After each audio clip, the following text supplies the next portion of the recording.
Bonjour la communauté de Star Wars en direct, c'est Aude pour vous guider dans notre boutique. Oh, ce mash-up, il est parfait. Celui-là, c'est un incontournable.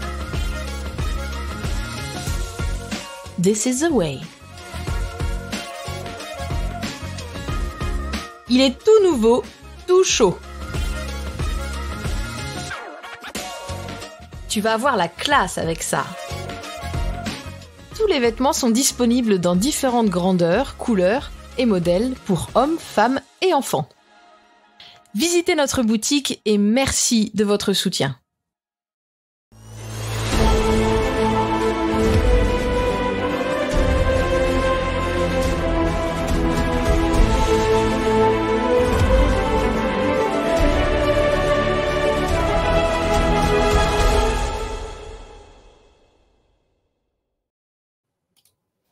Bienvenue à Star Wars en direct, la voix du fandom Star Wars pour cet épisode de littérature qui sera consacré au 6e volume de la série Bounty Hunters, donc sorti ou qui sort, selon quand est-ce que vous nous écoutez, le 21 février 2024 en France et le temps de traverser l'Atlantique à la nage, je précise, là... Au Québec, ça suit, mais il faut être patient, Et c'est Francis en direct de Québec, justement, et comme à notre habitude pour les émissions comics, maintenant, on retrouve John Sparrow à l'autre bout du continent. Ça va bien, Jean? Coucou, ça va super. Je suis très, très content de te retrouver à chaque fois pour parler littérature Star Wars. Je suis toujours très excité quand on commence une émission. On verra si le sujet du jour vaut cette excitation et si tu es très, très content en cas de ta lecture. On ne spoilera pas tout de suite. Avant d'aller plus loin, on va saluer notre partenaire littérature, donc Star Wars Littérature Québec. On vous rappelle de joindre le groupe si ce n'est pas déjà fait. Venez jaser littérature Star Wars, que ce soit des sorties du jour, là, comme on fait ce soir, ou que ce soit votre dernière lecture, même si c'est un vieux roman légende des années 80-90, il n'y a aucun problème. Les gens ne lisent pas tout dans l'ordre ou ne lisent pas que le canon, etc. Donc, c'est ça, venez discuter avec nous. Un petit quoi de neuf rapide, Jean? Oui, un petit quoi de neuf littérature pour changer. En ce moment, il y a un peu que de ça, Star Wars. Donc, j'ai continué la série comics Obi-Wan, adaptée de la série, et c'est toujours très très nul et très très moche. Donc, je ne vous conseille pas du tout de lire ça. Il y a quoi d'autre? Est-ce que tu l'as lu, toi? Est-ce que tu as commencé la série Obi-Wan en comics? J'ai juste regardé. Je l'ai pas lu, j'ai juste regardé ça disait quoi au niveau de dessin, voir si c'était Georges Gentil, là, qui était un peu comme ça, Mandalorien. C'est pas gentil, hein, si je me trompe pas. Mais c'est Larroca, c'est celui qui copie-colle. Je crois que c'est ça, hein. Ouais, c'est qui copie-colle. Mais non, fait que je pourrais pas juger, je pourrais pas spoiler à savoir est-ce qu'il y a de la plus-value par rapport à la série télé ou quoi. Là. Ouais. Bon, en tout cas, perds pas ton temps là-dessus parce que c'est nul. Mais moi, je trouve ça très très nul. Ensuite, voilà, j'ai commencé la mini-série Mace Windu. Et là, voilà, tu parlais de Georges Gentil, c'est notre point Georges Gentil. Il faut nommer Georges Gentil dans chacune de nos émissions littérature. Ah oui, c'est notre nouveau Larroca, dans le fond, c'est ça. Voilà, c'est ça. C'est le nouveau succès à débloquer. Il faut parler de Georges Gentil dans une émission. Ah, ok, ouais. Ça fait longtemps qu'on n'a pas utilisé ça, les petites pastilles, là, succès débloqué. C'est vrai qu'on a laissé tomber ça. En tout cas, c'est lui qui dessine Mace Windu, la mini-série en 4 numéros, et heureusement que c'est que 4 numéros, parce que le numéro 1 était alors déjà très très très moche, mais bon, ça on a l'habitude avec lui, mais vraiment très moche. Tellement moche que tout à l'heure on en a parlé un petit peu vite fait, ça remonte limite le niveau de la précédente mini-série qui s'appelait c'est quoi, Jedi of the Republic Mace Windu, là, qui est sorti en 2017 peut-être. Ouais, dans les premières, je dirais autour de ça, 2016-2017. Ouais. Et ben en tout cas, niveau scénario, ça vole pas haut non plus, quoi. C'est très très basique, quoi. C'est un certain Marc Bernardin qui est au scénario, qui a fait ses armes sur des one-shots, la révélation Vader Black, White and Red. Mais c'est vraiment pas ouf. Et tu vois, et c'est tellement pas ouf que même Marvel a baissé le prix du premier numéro de 5,99, de 5,99 à 4,99 $. Je sais pas, ils ont dû lire le truc, ils ont dit bon attends, on va baisser le prix. Et le reste de la série sera 3,99. C'est pour dire que voilà, ils y ont confiance hein, dans cette série-là. C'est mal parti. C'est mal parti. Ouais. Puis je vais rester comme toi au niveau du quoi de neuf sur la lecture du premier numéro de la série Mace Windu. Écoute, effectivement, là, c'est atroce que tu sais, que c'est probablement un peu hasard, mais n'empêche que les deux séries qui lui sont dédiées dans le canon soient aussi à chier d'un point de vue graphique. Puis, m'a dit, considérant le caractère de Samuel L. Jackson qu'on voit des fois, moi personnellement, je commencerais peut-être à m'inquiéter de mes choix artistiques là, parce que vraiment massacrer un personnage comme ça, il faut le faire. J'ai remarqué quand même, évidemment, on entrera plus dans les détails quand on fera une émission sur cet album-là en particulier, mais j'ai remarqué quand même sur certains aspects. Par exemple, au niveau des vaisseaux, des choses comme ça. Il y a quand même du talent, mais c'est ça, au niveau des visages, ça n'a pas de bon sens. Deux cases une à côté de l'autre, c'est pas le même visage. Oui, voilà. Quand c'est censé être Mace Windu. C'est ça. Moi, je ne m'explique pas, là. Parce que quand bien même, ce serait une question de goût, que quelqu'un aimerait beaucoup tel style. Mais là, le style est même pas conséquent d'une case à l'autre dans la même page. C'est ça. Ah non, c'est tellement incohérent d'embaucher un gars comme ça pour des séries Star Wars que je comprends pas. Ouais, non, c'est très, très, très décevant. Je suis d'accord. Essayons de revenir un peu dans le positif. Il y avait quoi à se mettre sous la dent pour les auditeurs de Star Wars en direct récemment, Jean? Récemment, il y a beaucoup de Haute République à se mettre sous la dent parce que nous avons critique de comics. Donc le comics La Haute République phase 2, tome 2, qui est sorti le jour même où on enregistre cette émission-là. Donc disponible pour vous. Ensuite, on a le comics La Haute République, phase 2, tome 2, mais les aventures, cette fois, concernant les aventures de Sav Malagan, le pendant jeunesse des comics La Haute République, phase 2, ainsi que la critique du dernier roman en date, The Eye of Darkness, en compagnie de notre leader suprême, Danny, qui est venu se joindre à nous pour cette très bonne critique de livre. Voilà. Ouais, puis ce qui est intéressant, c'est que ça, puis même l'émission qu'on a faite juste avant là, sur les nouvelles là, Tales of Light and Life, créer des discussions dans le Discord, sur les groupes Facebook, justement, tout ça. Fait que je trouve ça très cool que vous veniez partager vos avis. Puis c'est quoi donc, Danny, justement, on a publié une sur une des nouvelles de Tales of Light and Life, celle de Daniel Rosé-Holder, et il disait à quel point c'était nul. Ah ouais. J'ai trouvé ça dommage qu'ils nous le disent juste à l'interne, qu'ils ne partagent pas publiquement un avis comme ça. Mais bon. Ouais, tu lui as suggéré de commenter sur YouTube. Oui, que les gens puissent réagir. Il y a peut-être des gens qui adorent Daniel Rosé-Holder, qui ont adoré cette nouvelle-là. Qui sait? Écoute, peut-être mentionner rapidement qu'il y a encore des gros rabais sur la boutique Star Wars en direct, donc sur Redbubble, là, sur toutes les boutiques, dont celle de Star Wars en direct, pour des chandails comme celui de Jean ou comme le mien, là, un petit mash-up, création de Danny. Hein, donc, mash-up Lego Space Classic, que ça s'appelait, et Star Wars, évidemment. Je crois que là, c'est moins 20%, surtout, donc quand même. Moi, je trouve que 20%, ça se prend quand même, surtout ces temps-ci. Donc, écoute, on va passer en hyperespace, puis on attaque le sujet principal au retour. OK, mais la gomme Chewie. Oh crap! Prepare to jump into hyperspace on my mark. All right, stand by.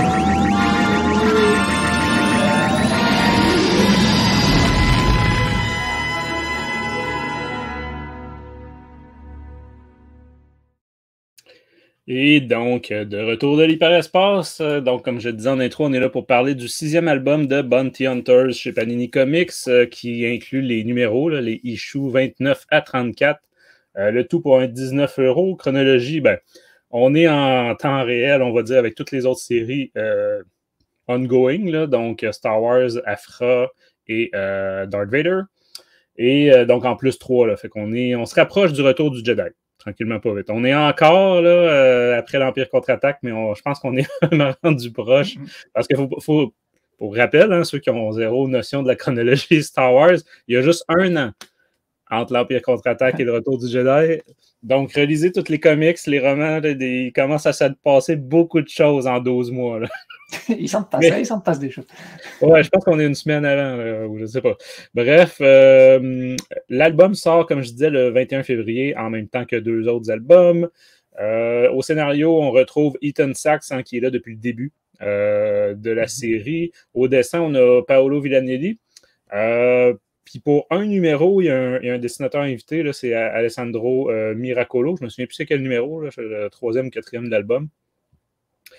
Aux couleurs, on a un Arif Prianto et en couverture, Giuseppe Camuncoli. Donc, en une phrase, Jean, ta satisfaction ou pas de l'album? Juste une phrase, hein, parce qu'on va détailler bien plus en détail plus tard. Moi, j'ai bien aimé. J'ai beaucoup aimé retrouver le ton du début de la série Bounty Hunter, donc des 2 premiers tomes, on va dire, avant que ça tombe dans les crossovers à foison. Et là c'est ça, on retrouve une série plus ou moins indépendante comparée à ce qu'on avait eu pour les tomes 3, 4 et 5.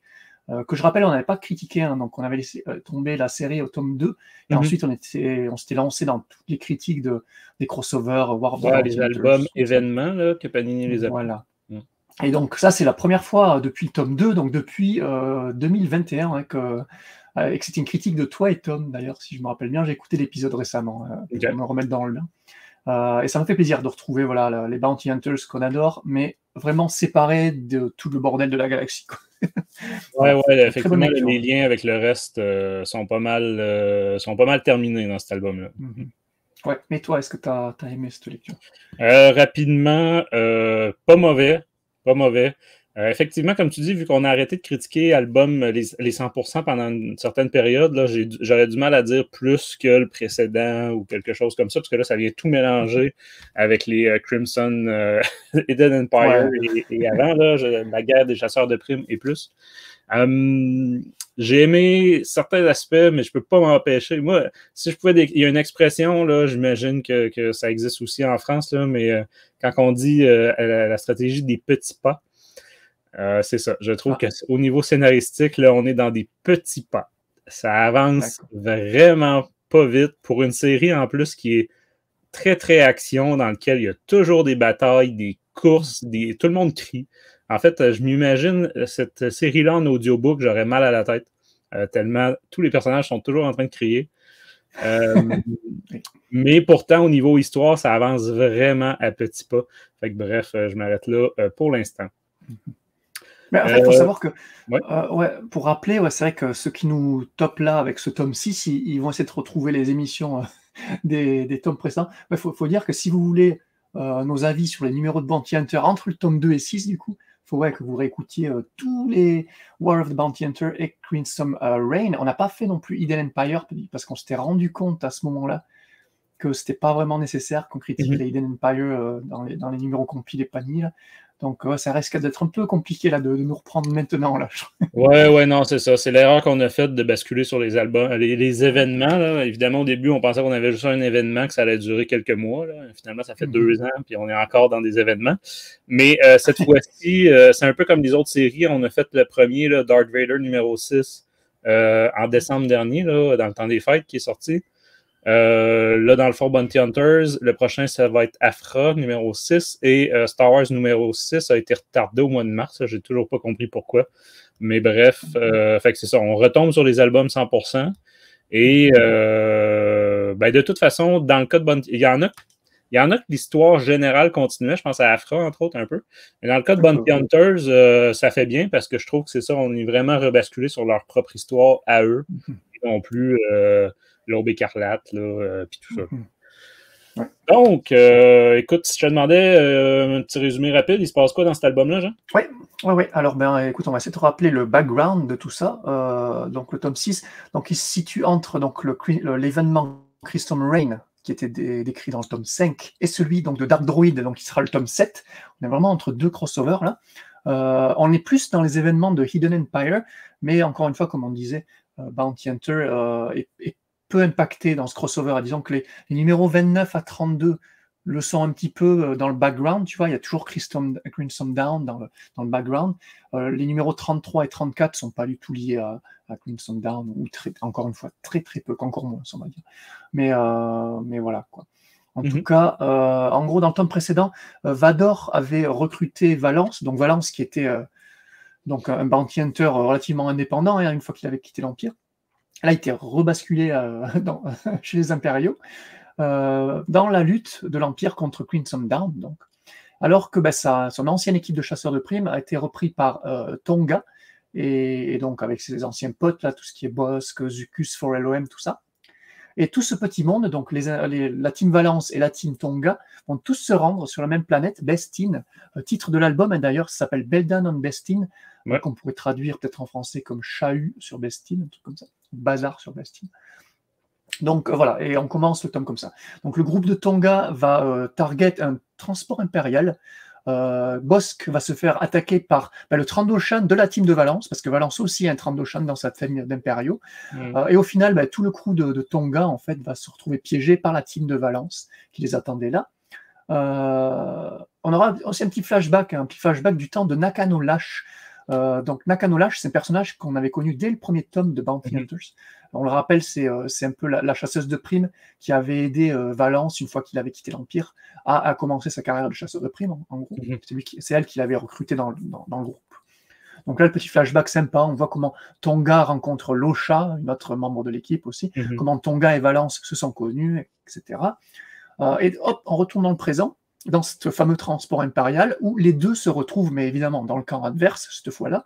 Et là, Tonga va lui révéler que la base rebelle, où Kadeleia est censée être sous bonne garde, donc Kadeleia, on va pas revenir, c'est un peu une enfant prodige qui veut être protégée par les Bounty Hunters et l'Alliance, mais que l'Empire et Crimson Dawn recherchent. Enfin bon, bref, c'est un peu le MacGuffin de cette série Bounty Hunters. Donc Kadeleia, qui est censée être sous bonne garde, a été bombardée par l'Empire, tuant Yura, qui est l'ex de Valence, qu'il aime toujours. Donc voilà. Et cette révélation va faire péter un plomb à Valence, qui va se retourner contre les impériaux.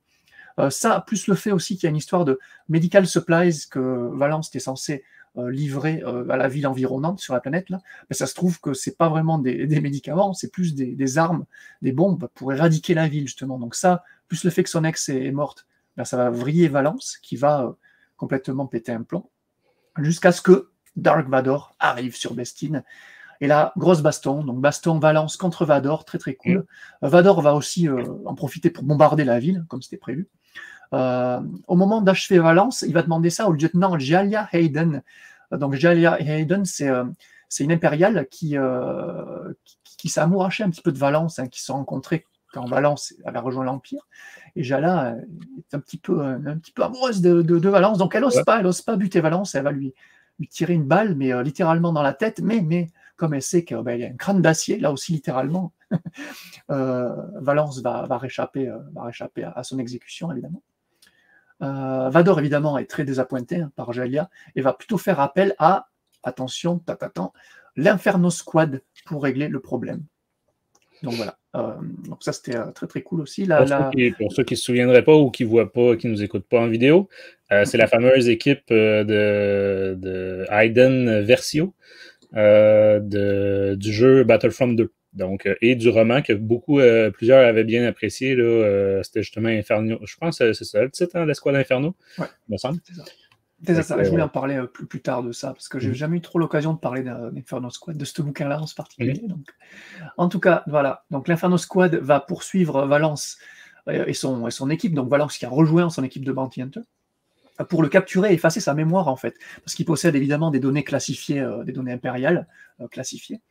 On a Zuckuss qui va faire un malaise, ce qui va nous permettre un peu de connaître son passé via des flashbacks, là aussi. On a un numéro entier, en fait, là, du passé de Zuckuss. C'est ça. C'est ce numéro-là, d'ailleurs. Ouais. Voilà, c'est le numéro 32, c'est celui-là qui est dessiné par un autre dessinateur, si je me rappelle. Les Bounty Hunters vont s'échapper et atteindre une espèce de planète, un spaceport plutôt mal famé, très branché, marché noir, tout ça, histoire de se poser un peu et de se faire oublier par l'Empire, mais ce n'était connaître l'Inferno Squad, parce que l'Inferno Squad, ce sont des experts, du coup ils sont balèzes dans ce qu'ils font, et ils ont réussi à suivre Valence et sa team sur cette planète-là. Donc Tonga va être confronté à Iden Versio qui va la capturer. Iden va se faire passer pour Tonga aussi, et attaquer le crew. Là, on va avoir une grosse scène de baston où l'Inferno Squad va complètement neutraliser le groupe de Bounty Hunters, donc ils sont extrêmement doués. il restera plus que Valence et Bosque. Alors c'est rigolo parce que Valence et Bosque, c'est les deux de la team, ils peuvent pas s'encadrer, ils passent son temps à se foutre sur la gueule. Et là, ils vont devoir team up contre l'Inferno Squad, justement. Mais au final, après pas mal de scènes de baston, encore une fois, Iden Versio va réussir à convaincre Valence de se laisser effacer la mémoire de lui-même en utilisant l'argument Jayla Hayden, justement, la love interest de Valence aussi. Et voilà, donc Inferno Squad va réussir sa mission, va laisser le crew de Bounty Hunter KO, mais vivant, donc ils vont en tuer aucun, donc c'est bon, on capture aucun. Eux, ils ont fait leur mission, ils rentrent chez eux, et voilà, ils vont laisser un petit peu les Bounty Hunters se récupérer. Et ça finit un petit peu comme ça. Voilà, le scénario. Excellent. Écoute, ceux qui n'auraient pas aussi suivi, je pense qu'on ne l'a pas mentionné au début, mais c'est ça, hein, c'est que Valence n'est pas seul comme, on va dire, entre guillemets, chasseur de primes dans l'équipe de Vador. Là. C'est ça, on rappelle que Vador est rendu avec sa propre équipe de chasseurs de primes. Il y a celle de la série chasseurs de primes. Il y en a d'autres dans la série Star Wars. En tout cas, c'est ça. On l'a mentionné dans d'autres albums, là, mais que ça commençait à être le gros bordel à réussir à suivre. Comme vous avez vu, là, c'était Trandoshan contre Trandoshan. Des fois, c'est plein de droïdes. Bref, c'est ça. Je trouve qu'on y a beaucoup d'intrigues, sous-intrigues et compagnie. Là. Quand je disais à petits pas, entre autres, l'intrigue de la Vulanla, là, celle du clan des... Ah, Vulcora, oui. Ah oui, je n'ai même pas parlé. Tu vois. Ouais, des Unbroken Clan, là. Ça avance à coup de quoi? 3 pages dans tout l'album. C'est vrai, c'est bien que tu le mentionnes. Là, il y a toute une sous-intrigue avec Vulcora et IG-88 qui est là, mais qui n'est pas du tout related to l'histoire de Valence, de Vador et tout ça. Quoi. Toute une side story qu'on a là et qui ne sert pas à grand-chose. Du coup, je n'ai pas mentionné dans le résumé, je t'avoue. Ouais, non, effectivement, je comprends parce que ça aurait été plus confondant qu'autre chose. Comme je disais, c'est peut-être 1 page ou 2 gros max, là, puis pas dans tous les numéros. Fait que c'est vraiment, c'est un peu spécial. Évidemment, ça s'inscrit par contre dans la trame plus large là, de toute cette série-là depuis le début, là, Bounty Hunters, mais c'est ça, non seulement il faut l'avoir toute lu, mais il faut se souvenir aussi, là, parce qu'on rappelle que ça fait 2 ans là, que ça roule. Donc, est-ce que vous vous souvenez d'une lecture que vous avez faite d'un comics il y a 2 ans? Je veux dire, c'est en tout cas. Excellent, merci Jean. Si justement on restait sur le scénario, comment tu as trouvé la job de Ethan Sachs cette fois-ci? Voilà.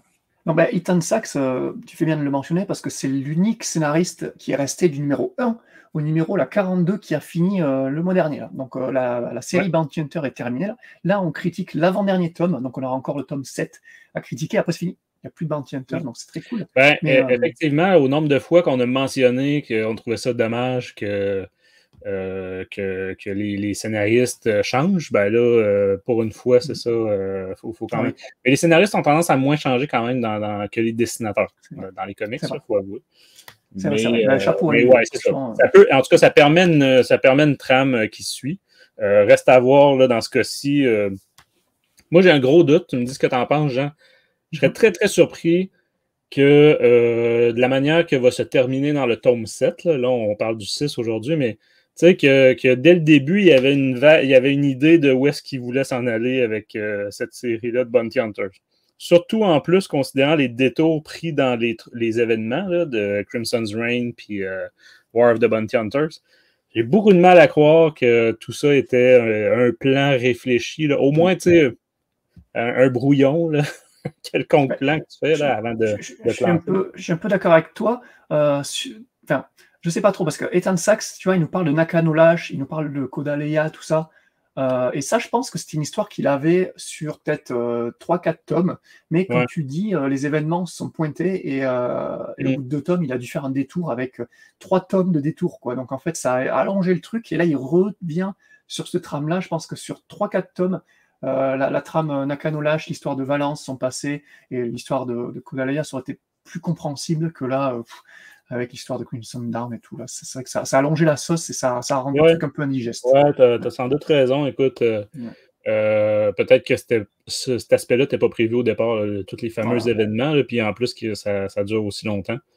Ouais, c'est trop. Sinon, on peut peut-être mentionner parce qu'avec les comics, on a tendance à moins le faire un peu que quand c'est les auteurs de romans. Mais côté comics, Ethan Sachs, c'est ça, c'est pas un débutant. Par contre, je revérifiais aujourd'hui son pédigré. C'est pas... c'est celui de la mini-série Galaxy's Edge, de la mini-série Halcyon Legacy, hein, donc 2 produits sur des commandes là, purement publicitaires là, pour les parcs de Galaxy's Edge. C'est lui aussi qui avait fait une mini-série en 4 numéros, là, Allégeance, qui était pour promouvoir l'épisode 9, un peu ce qui se passait entre le 8 et le 9, autrement dit, là, qui était pas mauvais, là, mais ça brillait pas non plus.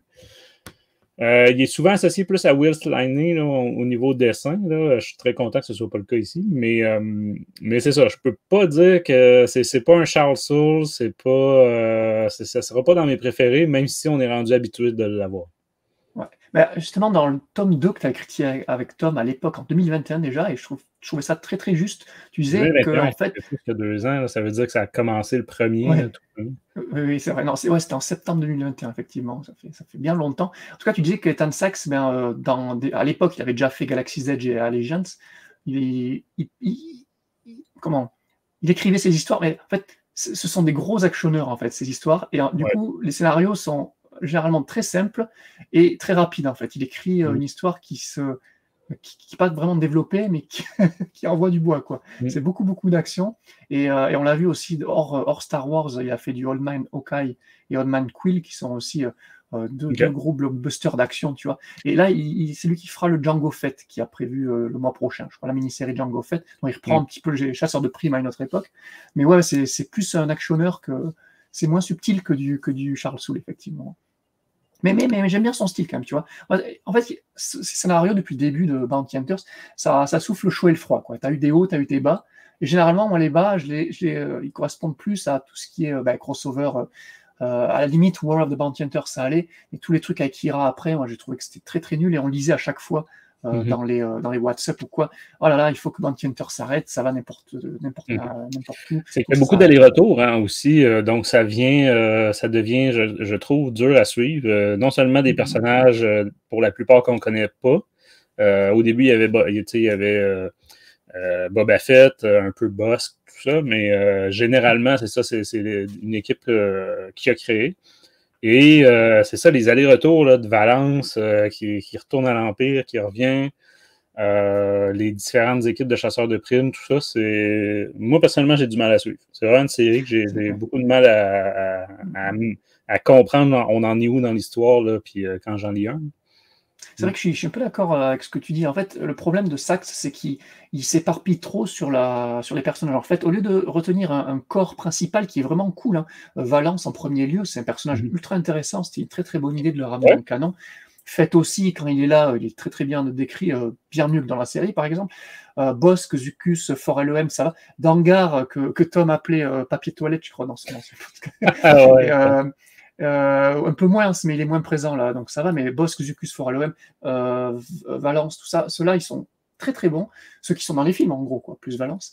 Mais si tu fais avec tout le reste des personnages que Sachs a créé, donc tu as Tonga, on a mentionné, Losha, Tasu, Vukora, tout ça, c'est des personnages, on s'en fout un petit peu en fait. Et il essaie de leur donner une background, un passif et tout, mais en fait, ils sont tellement pas charismatiques qu'on s'en fout un peu, on s'ennuie un petit peu, et à chaque fois qu'ils sont là, tu es là, donnez-moi du Valence, donnez-moi du Bossk. Là, au moins, on s'éclate, quoi. Et c'est le cas dans ce numéro, il y a beaucoup de Valence, beaucoup de Bossk, et on s'éclate, quoi. Non, je suis d'accord avec toi. J'ai beaucoup de mal à m'attacher à ces nouveaux personnages. Pareil. Je saurais pas dire. Pourtant, c'est des personnalités certaines assez distinctes quand même, là, mais je sais pas. C'est pas parce que je dirais même pas que c'est une question d'apparition dans le film, parce que tu sais, les apparitions de Bossk, Forel-OM, là, puis on s'en fout, là, ils sont sur le. Complètement. Ils sont sur le deck là, on les voit, on les entrevoit dans l'Empire contre-attaque, c'est tout. Là. Mais je sais pas.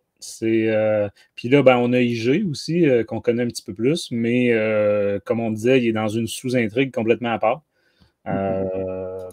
Puis Valence, comme tu disais, moi, c'est un personnage que c'était une agréable surprise. Vraiment tout son background avec Han Solo, là, puis à l'Académie. son histoire d'amour avec celle qui est devenue une rebelle. Comment dire, tout, ça avait commencé dans Target Vader, là, quand il est apparu. Fait que, ouais, c'est ça. Mais là, je sais pas, trop d'aller-retour, trop de je suis brisé, je me fais réparer. Bon, là, évidemment, c'est la mémoire qui va être affectée ici. On peut pas tout dévoiler parce que c'est ça, il va y avoir un volume 7 là, après. Mais c'est ça, beaucoup de... Moi, je dirais, écoute, si on peut essayer de fermer ça sur une note positive au niveau scénario, peut-être justement l'Escouade Inferno, tu voulais en parler? Ah oui. On avait quand même été teasé dans le volume précédent. Dans le 5, à la fin du 5, on savait qu'il allait se lancer. Là. Je pense qu'il apparaît... ben oui, tu vois, c'est ça, il apparaissait même sur la couverture du numéro 5. Ah d'accord. Donc, Biden version. Fait que tu sais, quand je disais par petits pas, là, c'est que là, on ne les revoit pas avant la fin du volume 6. C'est ça. Elle apparaissait déjà, puis après ça, ils apparaissent pas dans quoi? 4 numéros, puis ils réapparaissent après ça dans un 5e numéro après. Bref, puis tout un numéro, comme je disais tantôt, filler un petit peu sur Zuckuss. C'est intéressant d'avoir toute sa backstory, là, Zuckuss, quand son enfance, tout ça. Mais ça a-tu fait avancer l'intrigue? Non, c'est vrai que niveau intrigue, peut-être pas. Ouais.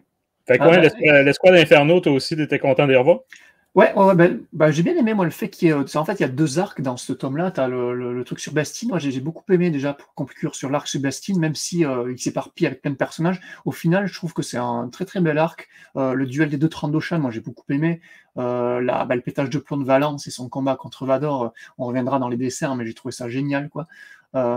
Et voilà, malgré l'action quasi permanente, quoi, ça a quand même un talent d'écriture, tu vois. Il y a des dialogues souvent savoureux, tu vois, avec des petits sous-entendus, des petites blagues et tout, quoi. J'ai bien aimé son écriture quand même. Et comme tu le dis, donc on développe aussi le personnage dont Zuckuss, c'était une surprise, ça vraiment. Développer Zuckuss, c'était là, ok, voir sa race complètement, son costume et rien. C'était assez particulier, on va dire, mais il y a une araignée géante, il y a un monstre de fou dans son passé là. Donc moi, ça m'a fait plaisir. Par contre, ouais, tout ce qui est le passé de Tonga, Losha et Vulcora, ça pose F total, mais bon. Sax essaye de les développer, mais moi je trouve que ça marche pas. Et effectivement, donc il ramène l'Inferno Squad. Alors malheureusement, j'étais pas là pour la critique du Battlefront 2. Je crois que j'étais pas encore membre de Star Wars en direct. Et c'est dommage parce que je t'aurais mis un 18 sur 20 sur ce bouquin. Parce que moi j'ai pas joué au jeu Battlefront 2. Je crois que je l'ai. Oui, je l'ai sur PS4, mais j'ai pas encore lancé. Mais par contre, ouais, j'avais regardé déjà le film du jeu, tu sais, les cinématiques collées sur YouTube là. Et j'avais enchaîné sur le bouquin. Et le bouquin, pour moi, c'est une pépite, un peu méconnue du canon Star Wars. Je trouve que c'est un des meilleurs romans canon. C'était tellement bien écrit. C'était Christy Golden qui avait écrit ça. Et quand c'est associé à un jeu vidéo, les gens, des fois, ça donne même pas la peine. Hein, mais oui, je crois qu'il y avait Aude aussi dans notre équipe qui avait bien aimé. Moi, j'avais quand même préféré celui sur Battlefront 1, là, qui n'était pas du tout du même genre. Là. Le premier, c'était plus un roman de guerre. Inferno Squad, c'était plus un espionnage, infiltration, tout ça. Ouais. Alors que là, l'équipe n'est pas du tout dans le type infiltration. Ça ressemble beaucoup plus à ce qu'on voit dans le jeu vidéo, par exemple. Qui est, moi, ça me faisait penser vraiment à des missions de Battlefront 2. Et oui, une équipe d'élite qui va... en tout cas, ce que j'avais beaucoup aimé dans le livre, c'est déjà qu'ils avaient retcon le fait que Iden Versio, qui est la leader de la team, a participé à la bataille de Yavin. Donc, c'est une des pilotes qui se trouve pendant la bataille de Yavin, quand l'étoile de la mort se fait éclater, et qui survit, du coup. Voilà, donc ça, c'était très, très cool, ce petit... c'est quoi? C'est un retcon, ce petit retcon qu'il avait fait dans le bouquin. Et là, voilà, quand moi j'ai vu Inferno Squad réapparaître dans ce comics-là, parce que c'est pas un squad qu'on a vu très souvent dans le canon. Il y a des mentions ici et là. Genre, je me demande si dans les Alphabet Squadron, ils sont juste mentionnés, mais ils sont jamais présents, quoi. Et là, ils reviennent, quoi. C'était vraiment une bonne surprise. Donc, très, très cool, Ethan Sachs, d'avoir ramené ça. C'est un groupe que j'aime beaucoup, vraiment. Moi, j'ai trouvé que, c'est ça. C'était une très bonne idée. Puis quand même, c'est le bon médium, je trouve, là, justement, d'une équipe d'élite là, à qui on confie les jobs qui ont échoué par le passé, ce qui est le cas là, dans le cas de l'Empire qui court après ces chasseurs de primes-là. Mais c'est ça, je trouve que c'est allé beaucoup trop. Là. On nous a teasé ça 6 numéros avant. Puis c'est ça. Au final, ça dure. Par exemple, j'aurais aimé que tout l'album, tu sais, que ce soit pendant tout l'album, puis qu'il y ait un peu plus. Là, dans le fond, il essaie de les attraper une fois, ça marche pas. Il leur tend un piège, ça fonctionne. Je viens de vous résumer en quelques secondes toute cette intrigue-là. Ouais, c'est vrai qu'en gros, c'est un peu ça. Ouais. Écoute, il y a une petite déception de ce côté-là, mais l'idée quand même était bonne. Si on basculait au niveau dessin, Jean, comment tu as trouvé le travail de Paolo Villanelli, qui lui aussi est là quand même depuis le début. Il n'a pas tout fait, là, comme je disais encore une fois ici, un numéro d'exception, mais globalement, c'est Villanelli depuis le début, comme ça. En fait, au total, sur les 42 numéros de la série, il en aurait fait 31. Donc, il n'était pas là sur 11, mais c'est pas mal, hein, franchement, 31 numéros, c'est respect. Ouais. Et ouais, pour le numéro, c'est quel numéro là où il n'est pas là? Le numéro de Zucus, là, le 30, 32, je crois. Voilà. 32, je sais pas, Paolo était malade, du coup, c'est lui qui a dû remplacer. Parce que, ouais, lui, comment il s'appelle? Alessandro, lui, il est tout le temps là, que pour un seul numéro, pas par série, il a fait un petit peu de Yoda. Ok, c'est un petit peu de un remplaçant. Obi-Wan. Ouais. Un joueur remplaçant. Voilà, c'est ça, c'est exactement ça. C'est le gars qu'on appelle quand l'un est soit à la piscine, soit il est malade, il n'a pas eu le temps de rendre son numéro. T'sais. En tout cas, moi, parlons Villanelli, pour revenir sur lui. Moi, j'aime beaucoup son style, parce qu'en fait, vu que c'est un comics très actionneur, on l'a dit, je trouve que son style correspond très très bien au récit, très dynamique. Moi, ça me rappelle un petit peu les Ultimate X-Men des années 2000 qui avait commencé avec, c'était Adam Kubert qui avait dessiné, et les Ultimate X-Men, du moins à leur début, c'est très très très action, et ça collait parfaitement. Donc moi, ça me rappelle énormément ce comics-là, et voilà, un petit peu de nostalgie là-dedans. Donc ça me fait plaisir. Moi, le Villanelli, il me plaît les gens qui nous écoutent juste à l'audio, on n'aura pas vu à l'image, on va le mentionner. Il y a tellement d'actions qu'il pleut, c'est l'averse permanente pendant les 3 premiers numéros. Ça, c'est pas génial, ça? Oui. Après, tu auras remarqué que dans le premier numéro de Mace Windu dont on parlait tout à l'heure, c'est la même chose et que c'est tellement moins bien fait. Là, c'est pas la même chose. C'est pas la même chose. Et oui, mais c'est vraiment pas la même qualité de.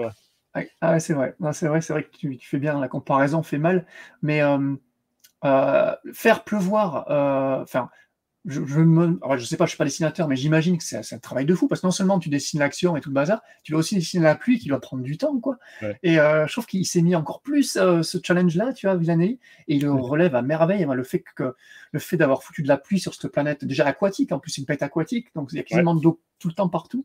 Je trouve ça génial. Le passage, tu l'as sûrement noté, mais quand Vador arrive enfin sur la planète et qu'il descend du vaisseau, t'as les gouttes de pluie qui atterrissent sur son sabre, et t'as la vapeur, tu vois. Rien que ça, tu vois, dans le détail, c'est tellement bien. Je crois que je l'avais sélectionné, cette image-là. Ouais, je l'ai à l'écran, ouais.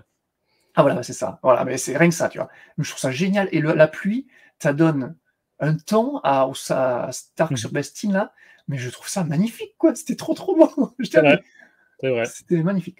Magnifique. Donc on le rappelle, Villanelli, lui, il avait fait un peu de Lando, le Lando version Donald Glover, donc qui était très très bon. Et il avait fait le très bon Fallen Order aussi, le comics préquel au jeu. Qui était très bon c'est vrai. Ouais. C'était, comment ça s'appelait donc? En tout cas, il y avait Fallen Order, Dark Temple, c'est ça. Dark Temple. Ouais.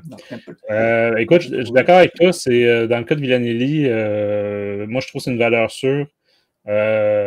C'est peut-être pas son meilleur de la série. Là. Je pense entre autres au Trandoshan. C'est vraiment très très joli, ces Trandoshan tout le temps. Super. Mais il faut avouer que dans le premier, je pense que c'était dans le premier ou le deuxième, c'était encore plus spectaculaire que ça. C'est le découpage, des fois, hein, c'est original, c'est dynamique. Je pense par exemple à celle-là, que les deux équipes se rendent compte qu'ils s'affrontent une autre. Des choses comme ça. Fait que j'ai pas spécialement de quoi lui reprocher, sinon que parfois, justement, c'est tellement dynamique, on va dire, dans les batailles, que ça peut, entre autres, justement, les fameux combats de Trandoshan ou des choses comme ça. Les combats à main nue, là, parfois, il y a un petit côté manga là, que je trouve ça devient un petit peu difficile à suivre. Et il y a un petit côté facilité ou raccourci pour donner l'aspect dynamique, on n'a plus de fond. Hein, donc, le fond n'est pas uni, donc c'est pas de la paresse totale comme dans certains autres cas, mais ça n'empêche pas qu'il n'y ait plus de fond. Ça devient comme des flous là, rayés. Moi, c'est pour ça que ça me fait beaucoup penser aux très peu de mangas que j'ai lus dans ma vie. Là, mais... Non, mais c'est vrai, hein. C'est vrai, quand tu y penses, tu montres cette image-là de Valence contre Bosque, là, c'est trop ça, quoi. Ça fait vraiment manga avec le background complètement distordu par derrière. Mais tu as vu, ces splash pages, elles sont à tomber, quoi. Elles sont super. Ouais, effectivement, on avait sélectionné certaines là, avec, entre autres, le bombardement de la cité aussi, tout à l'heure, des choses comme ça. Super. Fait que, ouais, non, des petits bijoux. Là. Moi, je pense entre autres aussi quand que. Puis ça m'a surpris en originalité là, quand on est un peu dans la tête de Valence. Là, je trouve ça très spécial. Là, puis la suivante, c'est ça, quand il est au sol, là, avec la tête de mort, puis le. Magnifique. Ça, vraiment, là, ça, c'est digne d'une affiche, là, je trouve. Puis tu as mentionné effectivement Vador sous la pluie. Là, ouais, ça, c'était spectaculaire. Fait que pour Villanelli, ben, excellent. Comment tu as trouvé la différence avec l'autre dessinateur? Je me souviens plus son nom. C'est Alessandro Milacolo. Donc, c'est deux Italiens, j'imagine. Très, très bons les Italiens, niveau dessin. C'est fou, ils ont un talent de fou. Ben moi, Miracolo, j'aime bien. Déjà, c'est, bon, on l'a dit, un peu un remplaçant, mais il a fait d'autres choses hors Star Wars. Il a fait énormément de trucs Marvel, dans du X-Men notamment. Mais lui, il est très connu pour ses comics plus branchés, on va dire, adultes. Quand je te donne les séries comme, par exemple, Deja Torres. Donc, Deja Torres, c'est la copine de John Carter dans la saga cosmique de John Carter sur Mars. Voilà. Donc, il y a déjà Deja Torres, qui est un peu la princesse de cet univers-là, qui a sa série de comics. Il a aussi fait Red Sonja, donc ça, c'est du Conan, Vampirella, Grimm Fairy Tales. Donc, tu vois un petit peu le genre, tu vois, c'est souvent des personnages féminins plutôt voluptueux, on va dire. Une patte artistique très, très marquée, on va dire. Que c'est poli de comme ça. Voilà. Donc, écoute, c'est une spécialité, on va dire. Ouais, ben, en style, j'ai trouvé qu'on s'en rendait peu compte. C'est sûr que, évidemment, le coloriste, il n'y est pas beaucoup, mais on s'en rendait peu compte sur tout l'aspect des dessins de Zucus, là, puis sur sa planète, vu que c'est quand même une race assez particulière, tout ça. Par contre, quand on retombait avec nos personnages qu'on suit, remarquez la différence ici. Là, on est dans un style beaucoup plus cartoon. Hein, on se cache pas, là. Regardez le visage de Valence, de Bosque. Bon. Mais c'est pas laid, hein, je trouve ça super beau. C'est juste que la différence de style avec Villanelli est assez flagrante. C'est un peu ça. Et c'est bien qu'il soit tombé dans ce numéro qui comporte, on va dire, peut-être la moitié de pages de flashback sur Zucus et sa race. Du coup, je pense que c'est plus que la moitié. C'est vrai, tu trouves, ouais. C'est vraiment un numéro filler, là, ou en tout cas, que je comprends pas bien, il vient faire quoi là-dedans. Ouais.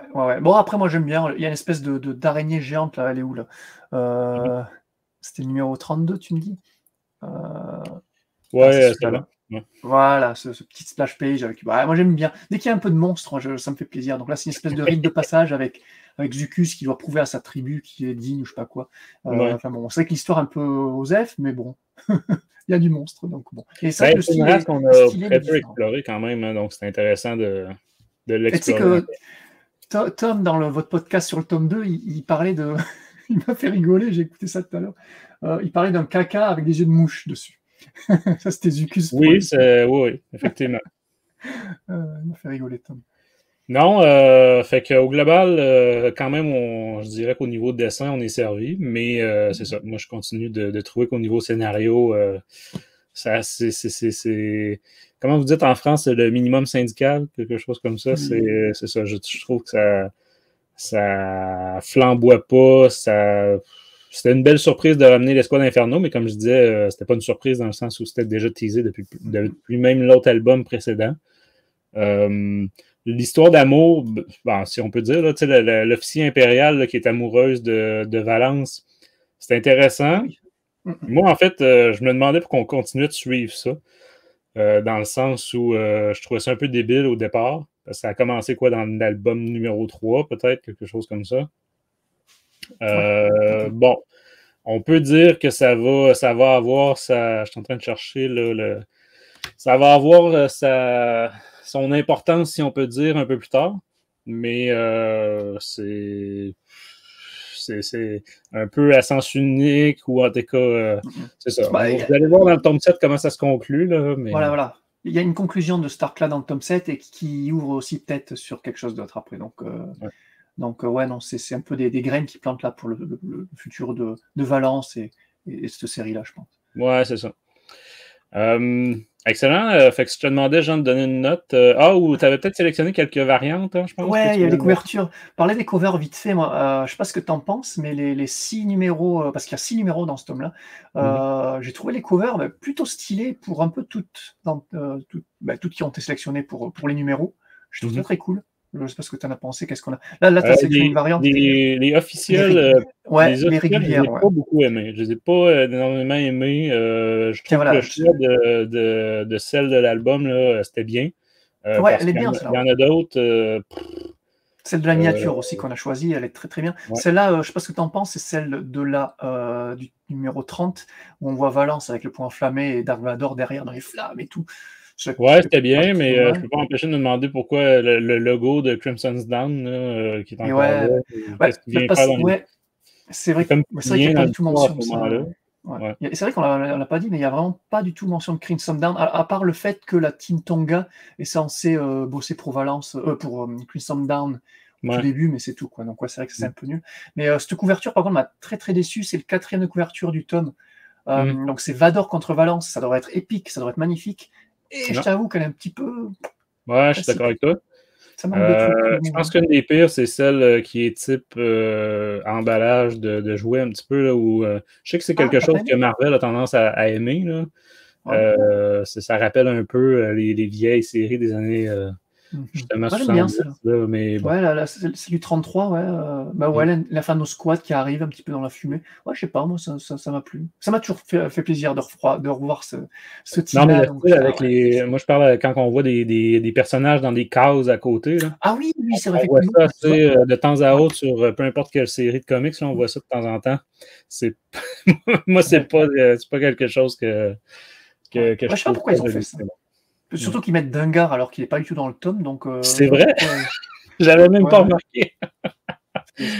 Effectivement, il n'est pas du tout dans l'histoire. Je vois vraiment pas ce qu'il vient faire là. Mais bon.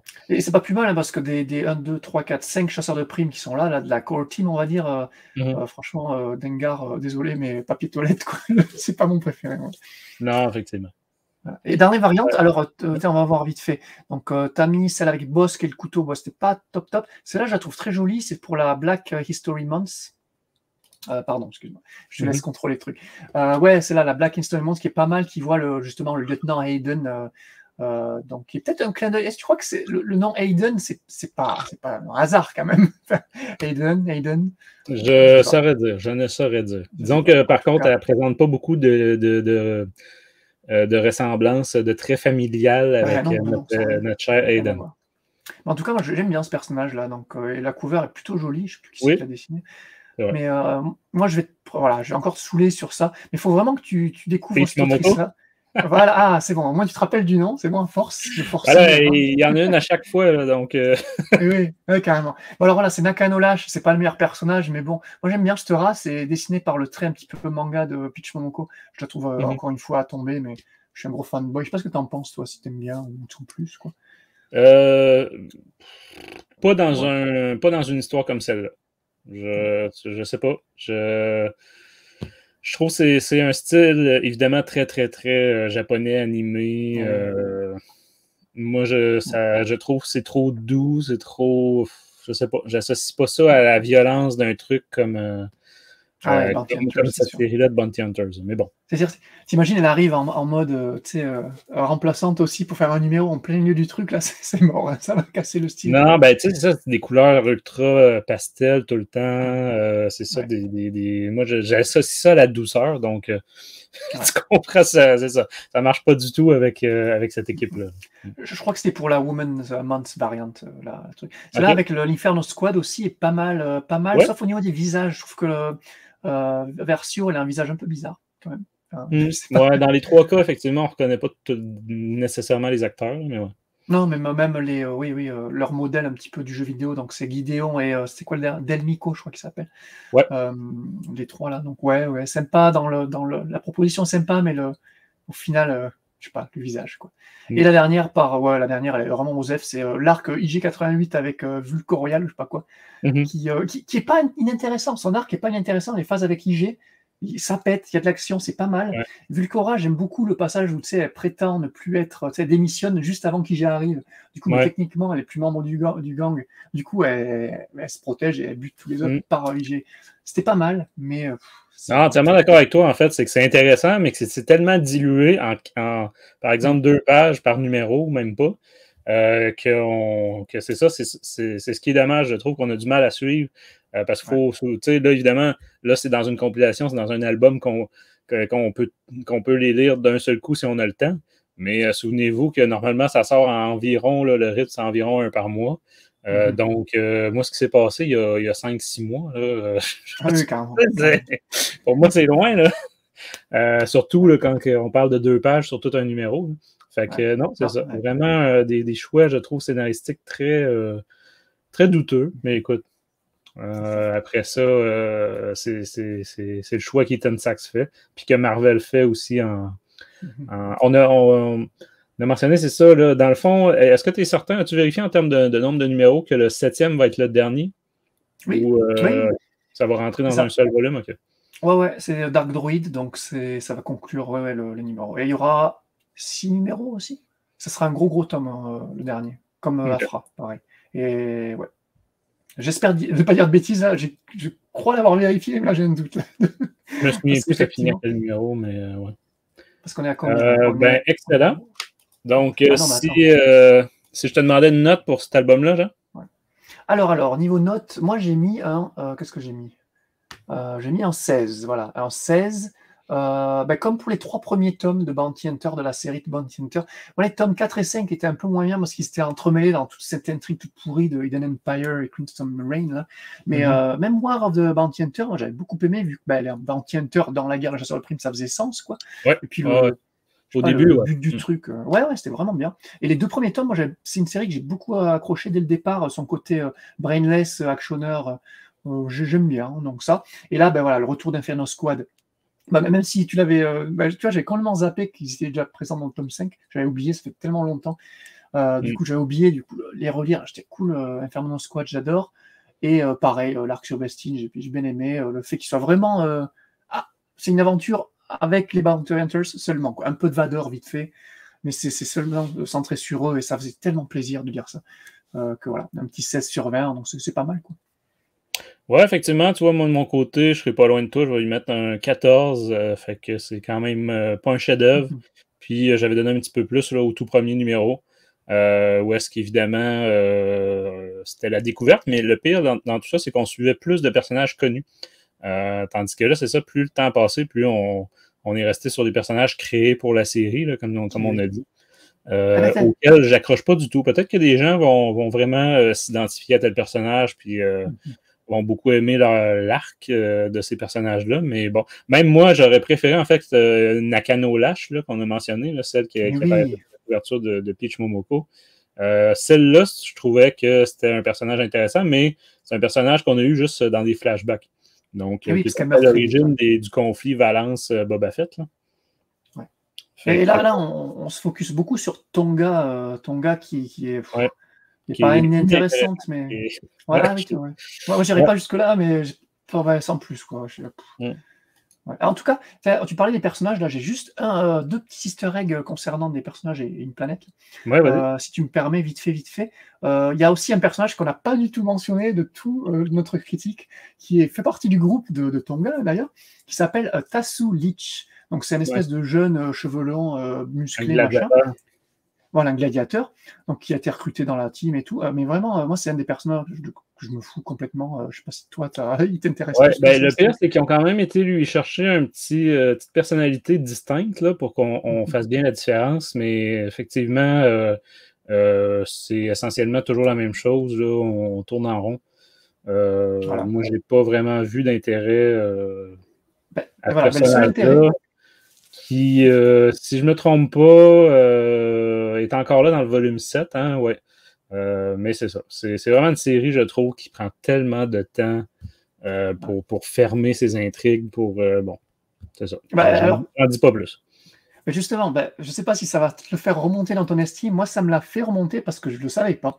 Parce que j'ai oublié son nom, Leech, voilà. Ça me disait rien du tout. Et en fait, attention, révélation, ce personnage-là, c'est la version jeune d'un personnage d'un film, parce qu'il est dans l'épisode 7 de Force Awakens. C'est lui le chef du Kanji Club qui attaque Solo et qui se fait bouffer par les Raftars. Mais oui! Et il est joué par l'acteur Yayan Ruhian, qui est un des géniaux acteurs indonésiens des films The Raid et The Raid. Ouais, ça, les gens qui n'auraient pas vu, les gens qui n'auraient pas vu les deux films, le Raid, là, c'est quelque chose. Énorme. Ça, c'était la grosse surprise là, quand j'avais réalisé que c'était les mêmes acteurs dans The Force Awakens, mais tu sais, c'est une toute petite apparition qu'ils ont là, dans le film. J.J. Abrams avait beaucoup aimé leur film, là, le Raid. Donc, je ne savais pas du tout. Je ne savais pas du tout que c'était le même personnage. Écoute, il remonte dans mon estime. Et du coup, merci d'avoir mis justement la page où on voit ce Tassoulich là, affalé. Là, c'est lui le gars aux cheveux longs affalé. Et ouais, je me rappelle qu'à l'époque de l'épisode 7 où on avait vu les spoilers comme quoi ces acteurs de The Raid allaient jouer dans Star Wars, tout le monde pensait que ça allait être eux les Knights of Ren et qu'il allait y avoir des combats de fous et tout, tu vois. Et la déception, parce que bon, la scène du Kanji Club est sympathique, mais leurs capacités martiales ne sont pas du tout mises en valeur dans le film. Quoi. C'est tellement dommage. Non. C'est vraiment une apparition, un caméo. Ouais. C'est pas. Voilà. Mais voilà. Sur le fameux vaisseau entrepôt, on va dire, là, de Han Solo. Voilà, c'est ça. Mais moi, ça me fait beaucoup plaisir de voir que ce personnage-là a été repris dans cette série en version jeune. Et c'est rigolo parce qu'il y a un background, comme tu dis, on parle de son background. C'est un gladiateur de la planète Narkanji. Et Narkanji, c'est rigolo parce que ça. Il va reprendre le nom pour le Kanji Club, quoi. Du coup, c'est cool, quoi. Moi, rien que ça m'a trop fait marrer. Et ce qui est cool, c'est que tu disais dans le tome 7, il revient, mais je sais plus, faudrait que pourtant, je les ai lus il n'y a pas longtemps, les numéros du tome 7, mais je pense pas qu'il revienne. Pour ceux évidemment, qui prennent juste en français, ça vient tout juste de se terminer là, à la fin janvier, là, Bounty Hunters en anglais. Donc, c'est pour ça que je n'étais pas certain que ça rentrerait tout dans un 7e volume, là, mais ouais. Ouais, il faudrait que je vérifie. Je suis sûr que je crois que je suis en train de dire une connerie. Mais... En tout cas, pour finir sur ce personnage, lui, à la fin du tome 6, en tout cas, il se barre avec Lasha, donc la copine de Tonga. Et moi, j'ai adoré, justement, parce que c'est les deux personnages les pires du groupe. Je dis, mais j'en ai rien à foutre de ces personnages-là. Et c'est les deux qui se barrent de la team. Du coup, je suis content, parce que dans le tome 7, ils seront peut-être moins présents que dans les tomes d'avant. Donc ça, c'est cool. Celle aux cheveux roses, là, pour ceux qui... Ouais. On la voit ici. Ouais. Non, on les revoit, t'as raison, je reviens, j'ai un flashback là, c'est bon, je me rappelle de l'achat, du moins l'achat, on la reverra, malheureusement, dans le tome 7. Et dernière petit easter egg avant de finir là, la planète Bestine. Donc, planète Bestine qui est présente donc, dans la galaxie Star Wars depuis, est-ce que tu saurais dire depuis quand la planète Bestine du premier arc de ce comics est présente? On précise, c'est pas Bespin, c'est Bestine. Ah non, c'est Bestine. C'est une planète qui a été nommée dans le tout premier film New Hope de 1977, en fait. Et plus précisément dans une des scènes coupées, donc la fameuse coupée de Toshi Station, où tu as le pote, c'est Biggs. C'est ça? Ouais. Je sais plus. Biggs qui est avec sa blonde, sa copine. Voilà, c'est ça, qui va parler à Luke, et donc Biggs qui mentionne le fait que l'Alliance Rebelle se regroupe sur Bestine. Voilà, donc c'est juste une mention, mais voilà, c'est là. Et ça date même, si on veut être précis, de la novélisation du film qui date de 1976, parce qu'apparemment la novélisation était sortie un an avant. Ouais. Donc c'est une des plus vieilles planètes créées pour Star Wars, en fait, je trouve ça génial. Elle a été réutilisée dans le jeu vidéo X-Wing de 93, mais dans le canon, en tout cas, la planète Bestine a été recanonisée. Alors, elle était nommée dans The Clone Wars, la série, ou même le jeu vidéo Fallen Orders, mais juste nommée, mais on a son apparition pour la toute première fois dans ce tome-là. Donc c'est une belle tranche d'histoire Star Wars. Fait qu'une planète pluvieuse, hein, on va dire ça comme ça, une planète très, très humide. C'est un petit côté climat Vancouver. Ah oui, c'est complètement ça, ouais, surtout en ce moment là. c'est ça. Mais non, c'est cool ça qu'ils aient ramené cette planète-là. Excellent. Ben, écoute, c'est sûr, c'est quand même une bonne critique, là, globalement, qu'on va conclure l'émission d'aujourd'hui. On vous invite, comme toujours, à venir en discuter avec nous. Entre autres, sur notre Discord, hein, c'est toujours le fun. Là, ces temps-ci, justement, on est parti sur des discussions en lien avec la troisième phase de la Haute République. Puis les différents aspects là, comment dire, de Eye of Darkness et compagnie, là. Fait que, ouais, venez nous donner notre avis aussi de cet album-là, évidemment sur YouTube. Comme d'habitude, là, on vous demande un petit coup de pouce avec les pouces, justement, les partages, les j'aime, même les dons maintenant, là, c'est très, très facile. Ça prend un clic de souris. Et comme on dit souvent, c'est loin d'être ça ne paye pas des salaires ou des vacances au sud. C'est ça, c'est tout simplement pour payer les serveurs et tout ça, les dépenses réelles là, que Star Wars en direct, parce que c'est ça. Faut que ce soit sur des serveurs, hein, nos émissions, et les serveurs coûtent de l'argent. Et on ne l'a pas mentionné, hein, mais joignez les différents médias sociaux, Star Wars en direct podcast sur Facebook, SW en direct sur Instagram et SW en direct.bsky.social sur le nouveau réseau, je ne sais pas comment dire, médias sociaux, là, Blue Sky, que j'ai toujours pas compris. Je crois que c'est un concurrent à X là, pour les gens qui sont fâchés contre Elon Musk. Bref, voilà. Donc, on les salue. Qu'est-ce qu'on sait qui est au programme, Jean, de ce qui s'en vient? Alors, ce qui s'en vient, ce qu'on sait de source sûre, c'est que le Dr. Aphratom 6 est prévu et oui. en phase d'enregistrement proche, on va dire. Album qui sort la même journée, hein, qui sort en magasin la même journée que Bounty Hunter. C'est ça. On a aussi un manga, donc la critique du manga Rebels, les 3 tomes de manga Rebels, qui seront sortis. Enfin, le 3e tome sera sorti d'ici là en France, qui est prévu. Et voilà. Et je crois que c'est tout pour l'instant, niveau littérature. Ouais, côté littérature, évidemment, le prochain roman à sortir, c'est Defy the Storm. Il est sorti tout récemment, le petit roman jeunesse, là, Escape from Valo. Malheureusement, comme tu as confirmé, ben, je peux te laisser le confirmer. Ah ben non, mais justement, j'allais justement te dire, bah oui, l'audiobook du roman n'est pas sorti en même temps que le roman, qui lui est sorti fin janvier. Et là, nous, il va falloir attendre mars pour récupérer l'audiobook. Donc dégoûté. Ouais, c'est pas la première fois hein, avec les jeunesses qu'on a ça. C'est peut-être la troisième fois peut-être. Je sais pas, écoute, peut-être des histoires de délai, là, de production. Ouais. Ça a été confirmé. On a vu les tweets d'un dirigeant de Lucas Press ou je sais pas quoi, d'un gars, un insider. En tout cas, lui, il a dit que ouais, l'audiobook prendra un peu plus de temps en mars. Et j'étais en plus, nous, on le découvre pas. Enfin, il nous dit ça le jour même où le papier sort. Donc, nous, on est là sur Audible. Yes, vas-y, on va choper l'audiobook. Et bam, tu cherches, tu l'as pas. Alors, je suis allé sur Audible US, parce que parfois, au Canada, il n'y a peut-être pas l'audiobook. Et bam, il était toujours pas là. Et là, bam, sur les réseaux, ils te disaient non, l'audiobook n'est pas dispo. Oh là là, quelle déception. Ouais, ben d'un autre côté, c'est mieux que de rester dans l'incertitude, à savoir si on n'attend pas, est-ce qu'on le prend en papier ou pas.